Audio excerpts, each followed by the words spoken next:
back. Don't just walk up there empty-minded. Okay, Mike.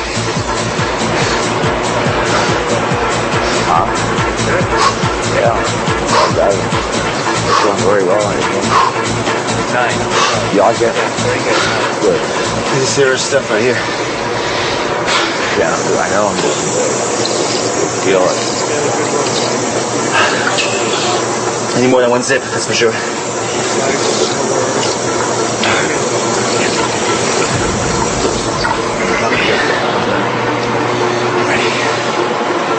Okay, viewers, as with the chest, with the back, we're also going to do a superset, which means that he's going to start his warm-up with the compound movement.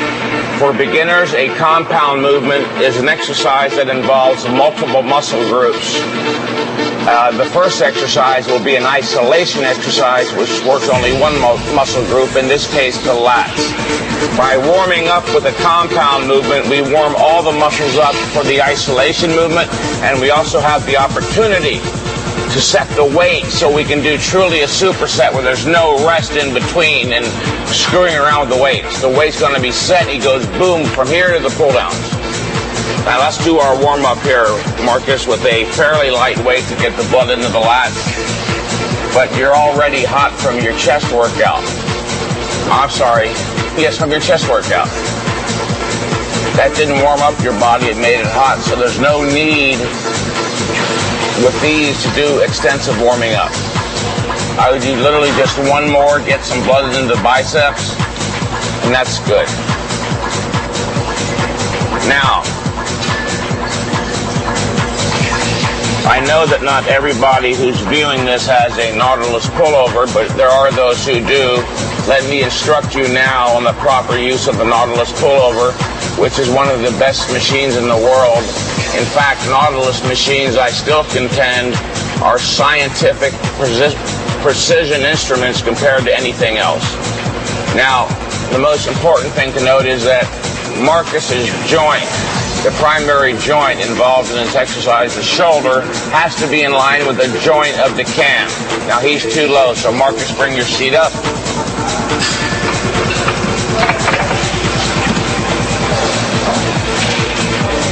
All right, now you see his shoulders are in line with the joint of the machine.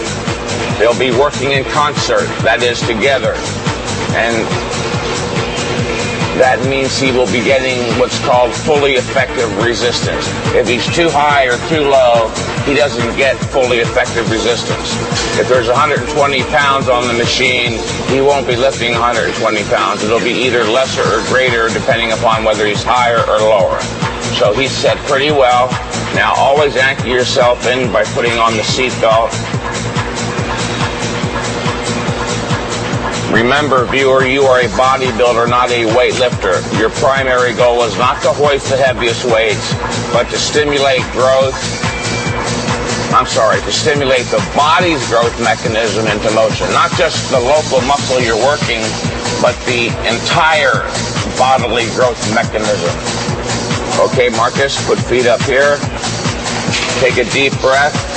Set psychologically. This is only your third exercise of the workout. We've got 2 more to go. That's not much. There's no need to hold back. Come on, Marcus. Yes, I want to hear it. I want to see visible signs of your motivation. Stretch. Always work your muscles through a full range of motion, viewers.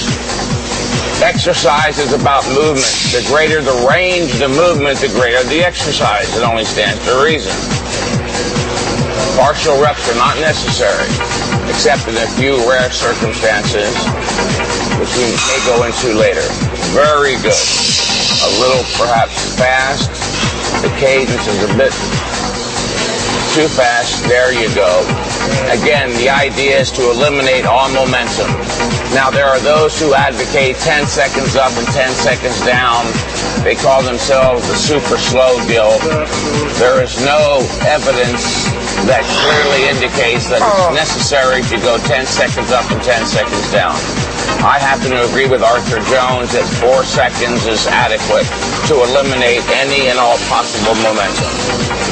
He's doing this exercise perfectly. He's stretching, getting a full range. Remember, this is about full range exercise. As I said just a second ago, exercise is about movement. The greater the range of the movement, the greater the exercise, so long as there's adequate resistance provided. Yes, I like that look in your eye. Very good. Look at the line. By placing his elbows on these pads, he's precluding the use of the bicep. The bicep is a weak link when doing pull-downs or rows. Now the elbows are pushing against the pad with no assistance from the bicep. That handle bar there is merely to stabilize his arms. Very good. It's getting very, very intense. Good. Come on. This is the growth rep. This is the growth, not the first rep. The first rep is too easy. It's not stressful enough to turn on the body's growth mechanism. Only the last rep, the rep that requires 100% intensity of effort, turns on the body's growth. Very good. Come on. That's what I like to see. Grit your teeth. Shake all over if you have to, but get that rep. Now hold that for 5 seconds. 4, 3, 2, 1. Now up. Show him how strong your negative is. Even though he couldn't complete the positive, as was true in the incline press, here he couldn't do a positive, but look, he held it statically. And he did it. Easy, Nick. That's good enough. Feet up. Go right into the pullover immediately. If you rest more than 3 seconds, you regain too much of your strength, and it doesn't serve as a proper superset. Very good. Now remember, if he did the pull down first, the lats would not go to failure, the biceps would, because they're a smaller muscle. By doing the isolation exercise first, he pre-exhausts the lats. His biceps are fresh, therefore now his biceps are actually assisting his lats go beyond normal failure. That's the pre-exhaustion method. Very good. You got it? Hold it. Hold it. This is where you turn on the growth mechanism. Now up slow. See, up slow. I know there's a tendency to want to give up. You've got a conscious mind. Fight through that. That's good enough. All right, just make it good. That's good. That's failure. A lot of people are confused about what it means to train to failure. Training to failure means you train to the point where you can't do one more full range positive rep in proper form despite your greatest effort. That was excellent. Very good. A+. All right, Marcus, this is the last exercise of the workout. Thanks, Mike. I know you're tired, but I am. You're coming into the home stretch. There's no reason to hold back. If there were 10 naked girls here, you'd go to failure. Yes, I would. You better believe you're I would. All right, let's go. Make sure the hand spacing is equidistant. That's very important, again, for beginners. I've had many clients over the years who will grab the left hand, for instance, too wide compared to the right hand being inward, and that sets up an imbalance which will lead to injury. Very good. You see he makes each rep almost like a set unto itself. He goes down all the way, resets, takes a deep breath, and comes back up. You don't bounce the weight off the floor. Wrap your thumbs.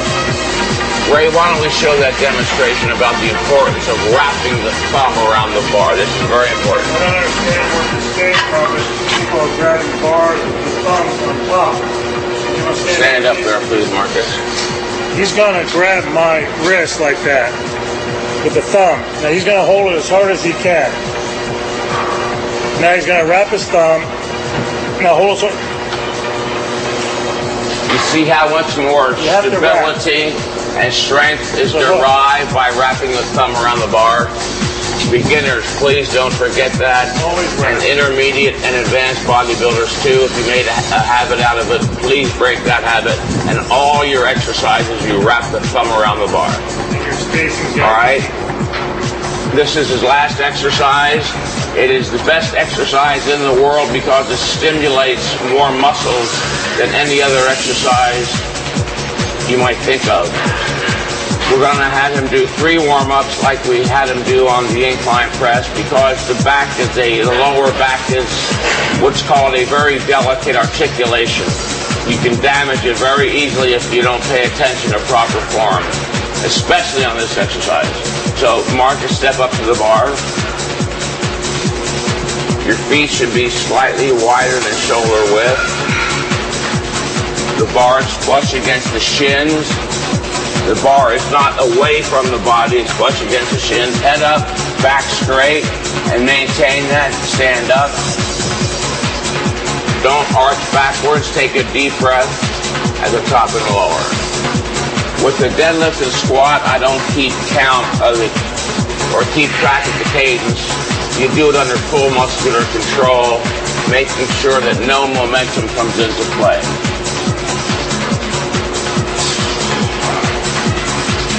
All right, now this is very light for Marcus. We're just getting blood into that lower back area, getting him set up psychologically for the working set, which is very intense considering, again, how many muscles are involved. He's going to be extremely exhausted after this exercise, but it is the last exercise, so there's no need to hold back. All right, put some more weight on the bar, please, gentlemen, a 45-pound plate.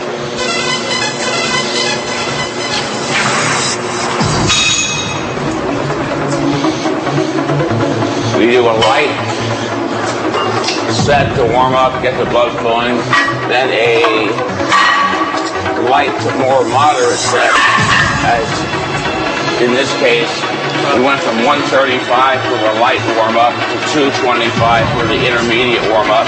I want you to get 3 or 4 of these. Again, keep the proper form in mind.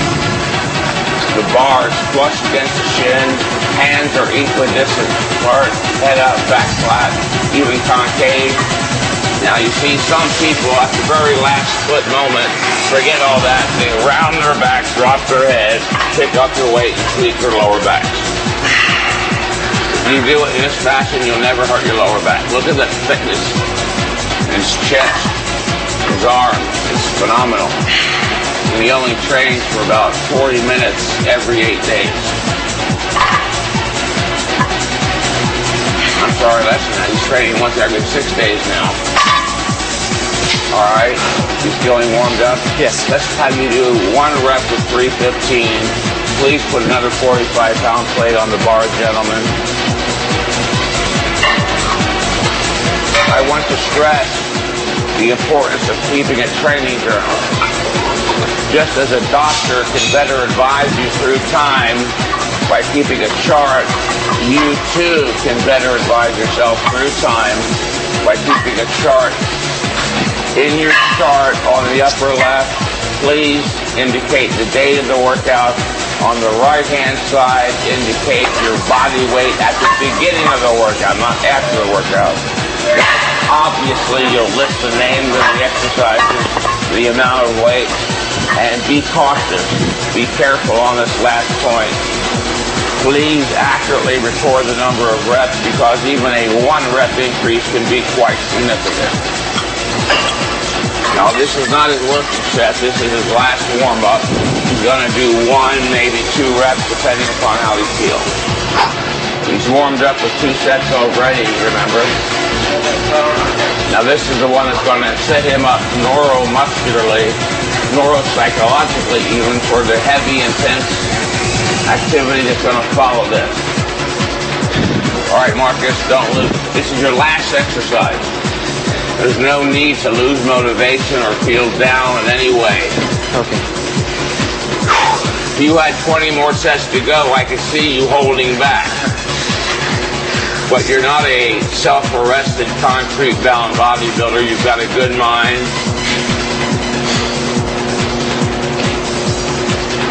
Let's go for it. Yes. treat this as it is going to be your set. Are your hands equidistant? Yeah. All right, get your butt down lower than your shoulders, head up. Don't jerk with the arms. The arms are straight.